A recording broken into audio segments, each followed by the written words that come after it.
기도하시겠습니다. 사랑과 은혜가 풍성하신 우리 하나님 아버지 감사합니다. 오늘도 우리를 사랑하여 주시고 우리에게 새로운 날과 새로운 시간들을 허락하여 주심에 감사드립니다. 우리가 살아 숨쉬며 먹고 마시는 모든 이 순간들 가운데 이 모든 것을 허락하신 하나님에 대한 감사를 잃어버리지 아니하도록 오늘도 우리 가운데 함께하여 주시옵소서. 오늘도 말씀을 따라 살아가고자 합니다.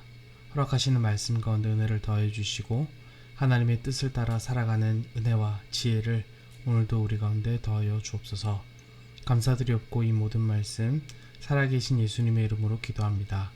아멘. 오늘 우리에게 허락된 하나님의 말씀은 창세기 13장 14절에서 18절까지 말씀입니다.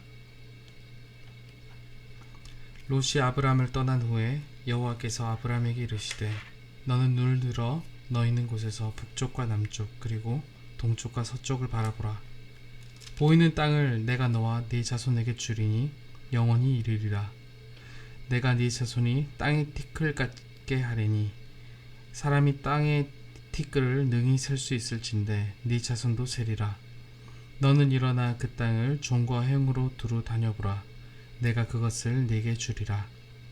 이에 아브람이 장막을 옮겨 헤브론에 있는 마므레 상수리 숲으로 이르러 거주하며 거기서 여호와를 위하여 제단을 쌓았더라. 아멘. 성경은 보는 것과 믿음과의 상관관계에 대해 말합니다. 보는 것이 믿음에 영향을 미친다는 것입니다. 대표적으로 아담과 하와는 보는 것에 마음을 빼앗겨 하나님의 말씀을 지키지 못했습니다. 먹음직도 하고 보암직도 하고 의 시선에 마음을 빼앗겨 돌이킬 수 없는 죄를 짓고야만 것을 우리는 기억합니다. 때문에 성경은 안목이 정욕이 돼 이것이 하나님으로부터 온 것이 아니라고 말합니다. 그런데 하나님은 안목이 정욕이 취약한 인간들을 위해서 하나님의 영광을 눈으로 보게끔 역사하여 주셨습니다. 가까운 예로 대홍수 심판 이후에 하나님께서는 무지개를 주셨습니다. 비가 올 때마다 이것을 보고 볼 때마다 믿으라 라고 주신 겁니다. 그러나 인류는 무지개를 보면서 믿음을 가지는 대신에 바벨탑을 쌓는 것으로 하나님께 응답했지요. 아브람과 롯은 갈등을 해결하기 위해서 롯에게 먼저 선택할 권리를 부여했습니다. 이에 롯은 눈을 들어 그 자신이 보기에 가장 좋은 땅을 선택하여 갑니다. 성경은 롯의 시선에 대해 주목합니다. 롯의 시선을 통해 알 수 있는 것은 롯의 마음에 무엇이 가장 우선순위였는가에 대한 것입니다. 아브람 역시도 롯이 어느 곳을 바라보는지 그 시선을 통해서 그의 속내를 알게 되었을 것입니다. 결국 롯은 비옥하고 물이 넉넉하고 자신의 재산을 크게 불릴 수 있는 땅으로 향합니다. 그의 아버지가 죽었을 때 그를 한 식구로 받아들이고 아들처럼 여겨주었으며 종래는 우선권까지 허락한 아브라함에게 롯은 아무런 감사 인사를 남기지 않은 채 그대로 가버렸습니다. 이 아브라함의 심정에 대해 한번 생각해 보시기 바랍니다. 아마 이루 말할 수 없는 감정에 휩싸여 있지 않았을까요? 아들과 같은 롯이 떠난 것에 대한 상처는 둘째치고 현실적으로 큰 무리를 함께 이루었던 조카가 떠난 것은 그의 신변에 있어서 어떤 위협을 느끼게 했을 수도 있습니다. 이런 복잡한 심경에 휩싸여 있을 아브라함에게 하나님께서 나타나십니다. 그래서 말씀하십니다. 그것이 바로 오늘 본문이죠.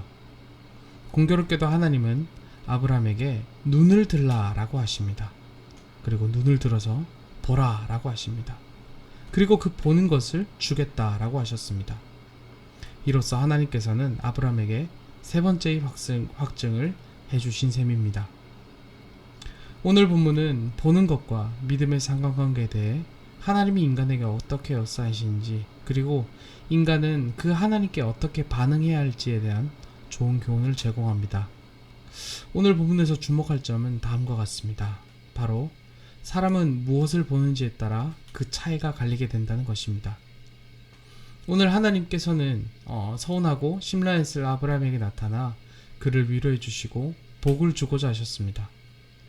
그런데 아브라함 더러 눈을 들어 바라보라 라고 하십니다. 롯과 아브라함이 똑같이 무언가를 본 셈인데, 롯과 아브라함이 차이가 있다면 그것은 무엇을 따라 보았는가입니다. 롯은 아브라함은 똑같이 눈을 들어 보되 롯은 그의 욕망을 따라 보았습니다. 그러나 아브라함은 눈을 들어 보되 하나님의 말씀에 따라 보았습니다. 첫째로 롯은 그의 욕망을 따라 보았습니다. 성경은 롯의 시선을 세세하게 그립니다. 욥의 마음은 온 땅에 물이 넉넉하고 그의 욕망을 실현시켜 줄 땅, 소돔과 고모라와 같은 땅에 있었습니다. 창세기 13장 13절은 욥의 시선이 하나님 앞에서 어떠했는지를, 하나님께서 보시기에 어떠했는지를 우회적으로 말합니다. 그것은 바로 여호와 앞에 악했다라는 것입니다. 여호와 앞에 악한 자들에게로 향했다는 것이죠. 그러나 아브라함은 하나님의 말씀에 따라 보았습니다. 그것은 특정한 지명에 대한 시선이 아니었습니다. 보이는 땅이라고 명명된 모든 땅이었습니다. 하나님은 아브라함에게 너의 시선이 머무는 모든 땅을 주겠다라고 말씀하셨습니다. 이것은 창세기 12장 1절에서 하나님께서 아브라함을 부르신 그대로 내가 네게 보여줄 땅을 보라는 것이었습니다. 이 하나님의 말씀에 시선을 고정한 아브라함은 하나님께 어떻게 평가받습니까? 18절입니다. 그가 거기서 여호와를 위하여 제단을 쌓았더라. 하나님께 경배드렸다는 것입니다. 아브라함은 하나님이 보여주는 것을 보고 그것을 따라 믿었다는 것입니다. 하나님께 예배자로 평가받았다는 것입니다. 사랑하는 여러분, 우리는 무엇을 봅니까? 우리 시선을 통해 드러나는 우리의 진짜 모습은 어떤 모습입니까? 우리에게 보이는 것들이 너무나도 많습니다. 그리고 그 보이는 것이 얼마나 우리의 마음을 사로잡는지 모릅니다. 미디어의 발달은 보는 것으로 인간의 모든 것들을 자극합니다. 그러나 분명한 것은 우리가 무엇을 보는가, 무엇에 따라 우리 시선이 딸려가는가에 따라서 우리 인생의 향배가 결정된다라는 것입니다. 말씀을 맺겠습니다. 오늘 이 새벽에 우리는 우리가 보고 싶은 것, 보고 싶은 대로 보는 대신에 하나님의 말씀을 따라 보고 하나님의 말씀이 향하는 것을 따라 보는 은혜가 있기를 소원합니다. 그러면 우리는 하나님을 보게 될 것입니다. 하나님이 보여주시는 땅, 하나님의 언약이신 예수 그리스도를 만나게 될 것입니다. 우리의 욕망이 아니라 하나님의 말씀에 귀를 기울이심으로 하나님께서 시선을 고정시키시는 곳을 따라서 보는 저와 여러분이 되시길 간절히 소원합니다. 기도하시겠습니다. 사랑과 은혜가 풍성하신 우리 하나님 아버지 감사합니다. 하나님, 우리는 무엇을 보는가에 따라 우리 인생이 결정된다, 우리 인생이 향하게 된다는 것을 알고 있습니다. 그리고 우리의 믿음이 어디로 흘러가는지도 알 수 있습니다. 하나님, 우리는 무엇을 따라 보아야 하겠습니까? 우리의 욕망이 아니라, 우리의 욕망이 지시하는 곳을 보는 것이 아니라 오직 하나님의 말씀을 따라 보고 하나님의 말씀이 지시하는 곳을 보는 그 은혜가 있게 하여 주시옵소서. 그리하여서 우리가 하나님께서 보라고 지시하신 예수님의 우리의 시선을 향하게 하여 주옵소서. 감사드립니다. 이 모든 말씀 살아계신 예수님의 이름으로 기도합니다. 아멘.